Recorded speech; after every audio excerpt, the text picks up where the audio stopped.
If you ask Nellis Air Force Base about UFOs, they'll tell you they have no record of any sightings there, ever. Ask the Department of Energy if it's ever had a UFO sighting at the vast Nevada test site. No records, it says.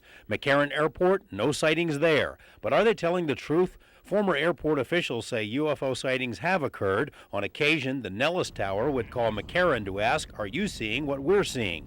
Employees of Nellis reported a UFO that nearly landed on the flight deck in late 1995, but they were told to keep quiet. Pentagon records hold other evidence of Nevada UFO encounters. This top-secret report about UFOs prepared for the Air Force in 1948 lists one case in which an Air Force pilot flying over Lake Mead saw 5 or 6 circular UFOs traveling in formation in June 1947. In the mid-1950s, an Army officer traveling near the Indian Springs base reported seeing 4 UFOs sitting on the ground.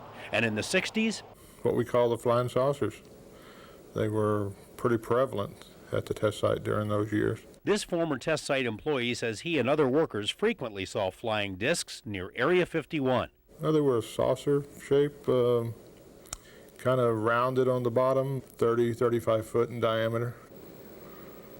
Were they sitting on the ground or? No, they were maneuvering over the lake bed. What kind of maneuvers? Like darting. But Nevada's most intriguing UFO case of all isn't even listed as a UFO.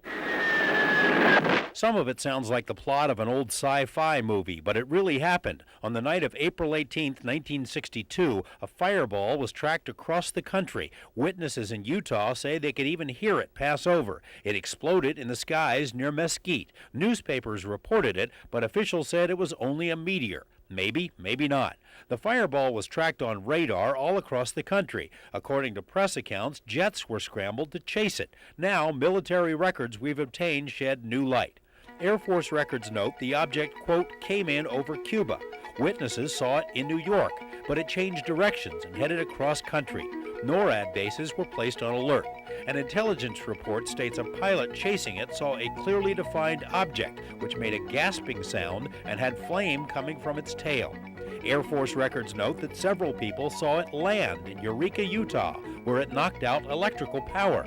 But then it took off again and ended in a nuclear-like explosion near Mesquite, an explosion seen in Las Vegas, even Reno.